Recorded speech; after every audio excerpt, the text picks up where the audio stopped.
Andrew here guys, welcome back to Drew Tutorial, and in this video I'm going to show you how to add a hyperlink in your PowerPoint presentation. Now, as you can see here on my screen, I have a PowerPoint presentation here, and I'm going to basically change this text here to say something like Drew Tutorial. And I've basically changed that to say Drew Tutorial YouTube channel. Let's take that as an example.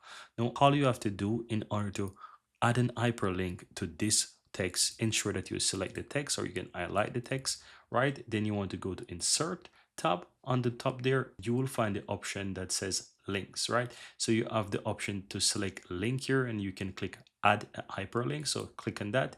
And here you will have the option of the text that you've selected and the section to add the address. So I'm going to simply add that YouTube channel address here. You can add whatever you want and just simple click and OK.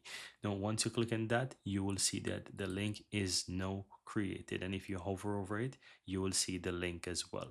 So whenever you're inside the presentation, once it is playing, you can easily click on this, or if you would like to test right away, just simply click on Control on your keyboard and click the link, and as you can see, it will head over to my Drew Tutorial YouTube channel. Here you have it guys. I really hope you found value within this video, and if you do, don't forget to take a moment to give this video a like and hit that subscribe button so that you'll never miss out when I release future videos just like this one. Thank you guys for watching, and see you next time.